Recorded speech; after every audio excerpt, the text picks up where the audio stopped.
فاعبد الله مخلصا له الدين ألا لله الدين الخالص.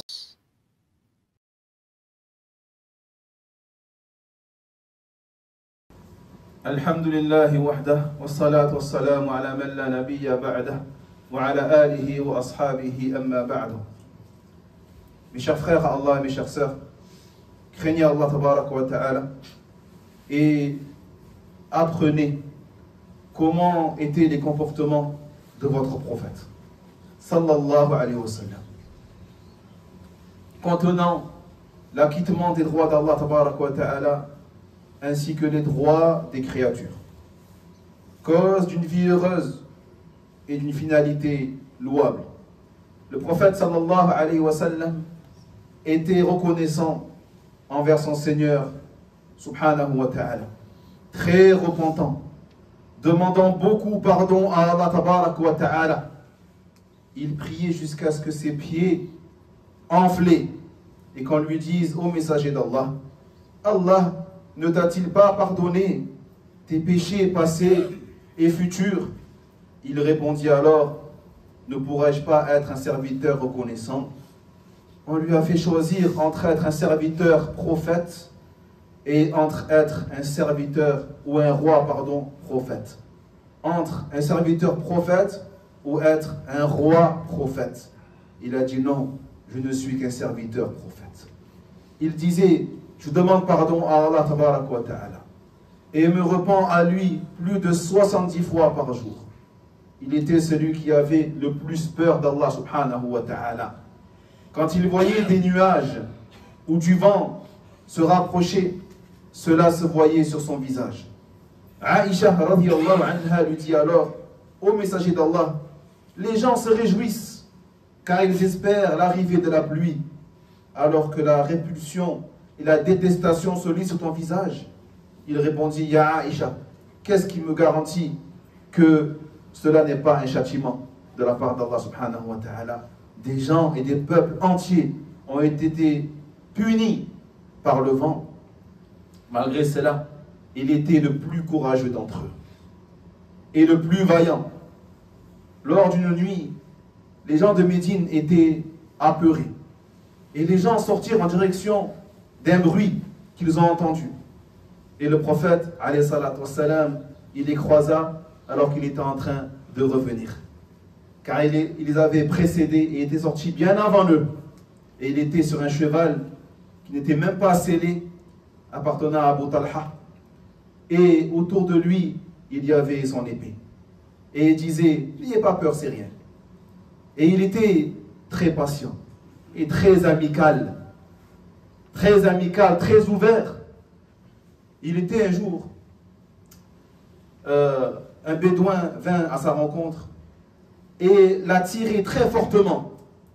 Et il portait à ce moment-là un habit cousu dont les extrémités étaient épais et on pouvait voir les traces de son habit à cause de ce bédouin-là qu'il avait tiré par le col. Puis il dit: Ya Muhammad, ordonne que l'on me donne ce que tu as des biens d'Allah tabaraka wa ta'ala. Le prophète se tourna alors vers lui et il rit. Il rit et a ordonné qu'on lui donne ce qu'il demande. Anas ibn Malik radhiyallahu anhu était à son service durant 10 années. 10 années. En voyage ou pas en voyage. Et il dit que le prophète sallallahu alayhi wa sallam ne s'est jamais plaint de lui. Ne s'est jamais plaint de lui et ne lui a jamais dit: pourquoi as-tu fait cela ou pourquoi n'as-tu pas fait cela. Le messager d'Allah sallallahu alayhi wa sallam n'a jamais frappé personne. Ni une femme, ni un esclave ou un serviteur. Excepté bien sûr qu'il a combattu dans le sentier d'Allah tabaraka wa ta'ala. Mais lorsque les interdits d'Allah étaient transgressés, il sanctionnait pour Allah jalla wa ala. Il était un homme doté des meilleurs comportements. Il n'était ni vulgaire, ni grossier, ni indiscipliné, ni insultant, ni maudissant. Quand il avait le choix, il choisissait toujours la chose la plus facile tant que ce n'est pas une désobéissance à Allah.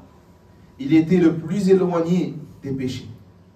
Il était le plus généreux des hommes.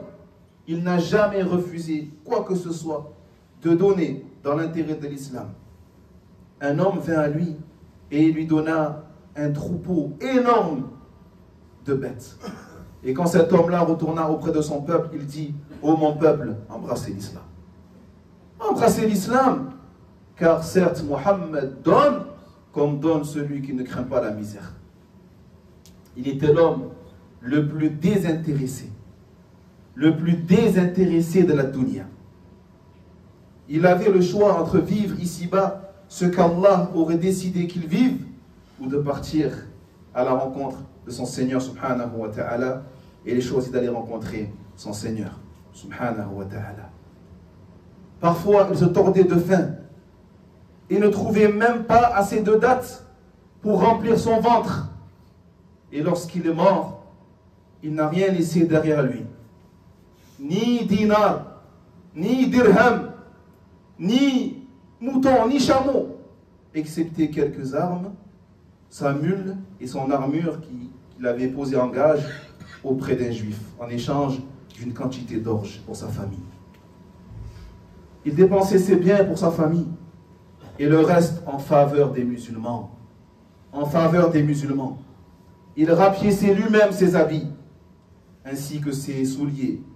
Il faisait le travail de sa famille et accompagnait les veuves, accompagnait les pauvres, acceptait leurs invitations et remplissait leurs besoins. Il saluait les enfants quand il les croisait. Il plaisantait, mais il ne disait que la vérité. C'était quelqu'un de très silencieux, qui riait peu et souriait beaucoup. Au visage radieux, doté de comportements simples, souples, très doux.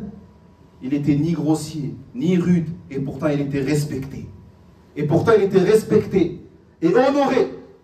Et quand il parlait, les gens, ils l'écoutaient. Gardaient le silence, comme si des oiseaux étaient perchés sur leur tête. Et quand il se taisait, les gens se remettaient à parler. Il était le plus pudique des hommes, le plus éloquent, le plus clair. Un jour, il a prié le Fajr. Il est monté sur le mimbar, puis il a fait un discours jusqu'à l'heure de Dhuhr. Puis il descendit alors du mimbar. Il pria et remonta sur le mimbar jusqu'à l'heure de l'Asr. Il descendit alors et pria, puis remonta sur le mimbar jusqu'au coucher du soleil. Et il leur a informé du passé des événements à venir. Dans le sens, Allah Jalla wa Ala, il te dit: Noun, par la plume et ce qu'ils écrivent, tu n'es pas, par la grâce de ton Seigneur, impossédé. Et il y aura pour toi certes une récompense jamais ininterrompue, et tu es certes d'une moralité éminente. هذا وأسأل الله تبارك وتعالى أن يجعلنا أخلاقنا القرآن الكريم، ويجعل القرآن ربيع قلوبنا ونور أبصارنا وجلاء أحزاننا وذهاب همومنا، ويجعلنا ممن يتلونه حق تلاوته ويحفظونه أحسن حفظ، ويرزقنا السعادة والفلاح والرفعة في الدنيا والآخرة. اللهم صل على محمد وعلى آل محمد كما صليت على إبراهيم وعلى آل إبراهيم إنك حميد مجيد. اللهم بارك على محمد وعلى آل محمد كما باركت على إبراهيم وعلى آل إبراهيم إنك حميد مجيد. والله أعلم. وينجي الله الذين اتقوا بمفازتهم لا يمسهم السوء ولا هم يحزنون.